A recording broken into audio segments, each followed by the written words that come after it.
in Cape Town. I met him recently.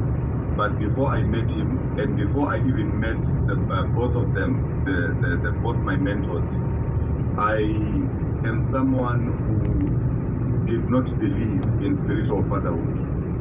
Let me just give you a bit of the background. Before now, I was with Hubert Angel from Zimbabwe. I'm sure you know Hubert Angel.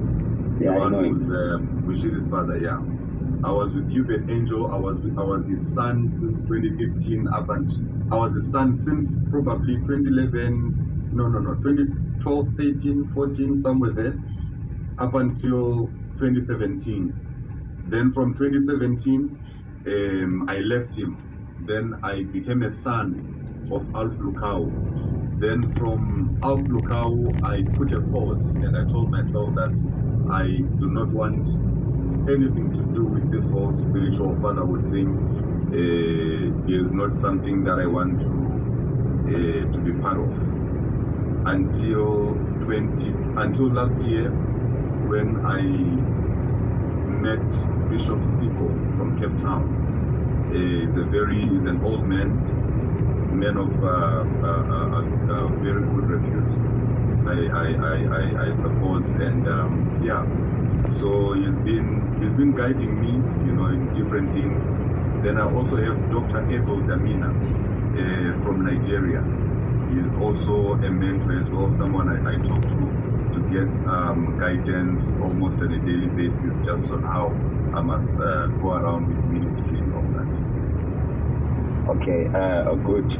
But I believe that when you grow, while you are growing and while you are, there is this guy maybe who said from a young boy, he said, now you are fit enough to be a prophet.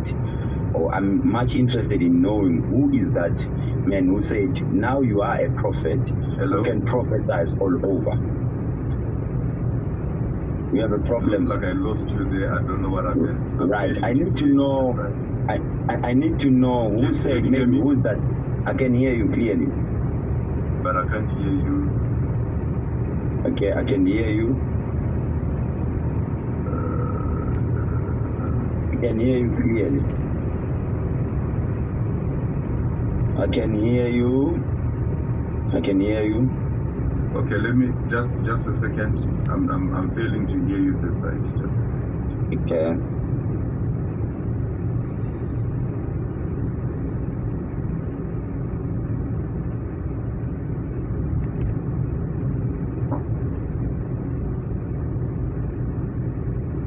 Hello? Yeah, I can hear you now.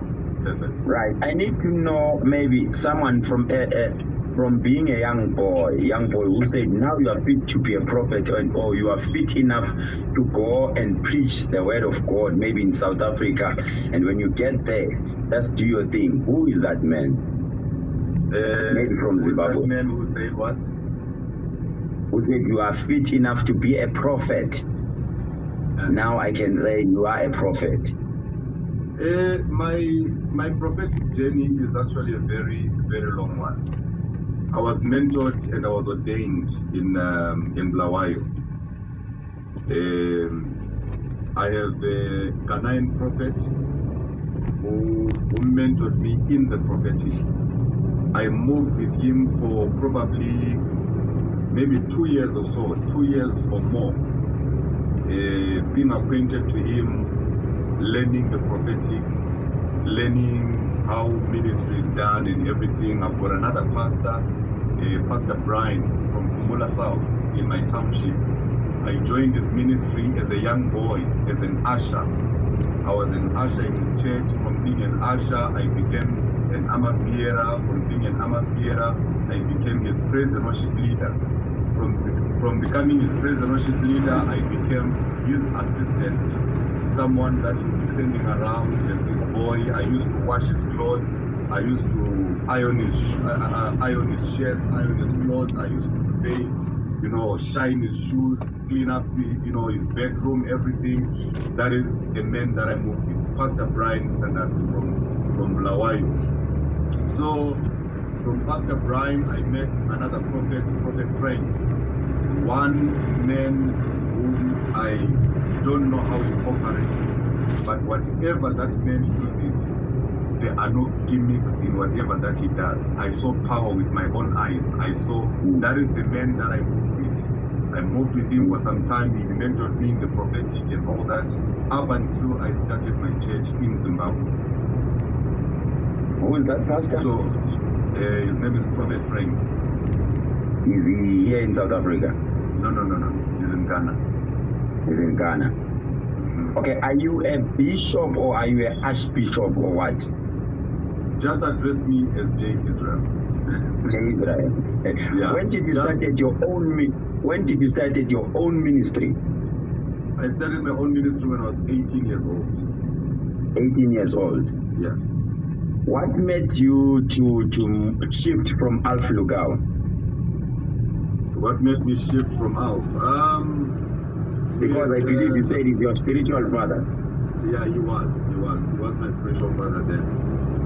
Myself and Alf, we were very close. We moved together. I can give him credit. He taught me quite a lot of things in terms of church management, excellence in church, and all those things, you know. But it got to a point where I had an encounter. An encounter with Christ. When I had an encounter with Christ, that encounter made me to realize that most of the things that I was doing together with Lukau were very wrong. And then I decided to leave Lukau because of the things that myself and Lukau were believing, because of the things that myself and Lukau were doing together. So yeah, we did quite a lot. I've spoken about all these things on social media and everywhere. Probably those who follow me who are here, they are aware of what I'm talking about. So okay, but okay, before you finish that, like now, do you believe in ancestors? Because I believe your surname is Dube. Am I right? So if your surname is Dube, do you believe in ancestors? Do I believe in ancestors? That's a very good question. Yeah. I believe I have ancestors. Let me put it that way. I believe I have ancestors. I recognize my ancestors because they are my roots, and that is where I come from. Do you understand? Yeah. I do not use my ancestors as a medium or as an intermediator between myself and God. I recognize my ancestors as people who are part of my lineage and part of my generation. I believe for me to be a Dube today, for me to have this name, and for me to have this identity, it is because of my ancestors. By the way, let me put it very clear. An ancestor, many people think an ancestor, you call it Ilos, right? An ancestor, Ilos, or Amadou. When we talk about ancestors, there is nothing demonic about ancestors. My ancestors, I will never regard them as demons because it would be foolishness, tomfoolery for me to address my ancestors as demons, yet they gave birth to me. I do not worship ancestors. I do not use them as an intermediator. I don't use them as a means of communication between myself and God, but I recognize them. That is why I'm here. You're saying you do not worship what? Ancestors? I do not worship ancestors. Okay. If you're saying you do not intermediator between myself and God. If you're saying you do not worship ancestors, is Moses and Jacob and whatever from the Bible, are they not ancestors? I don't worship Moses. I've never worshipped Moses. I've never worshipped Elijah. I've never worshipped. I worship God. And is God not an ancestor? God. Is God not an ancestor?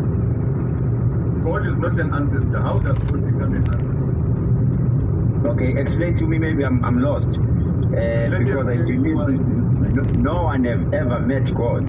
And according to the Bible, which was written by an author, God went to heaven. So now we are worshiping someone which we don't even know. right. For me, Let me it's an help you. ancestor.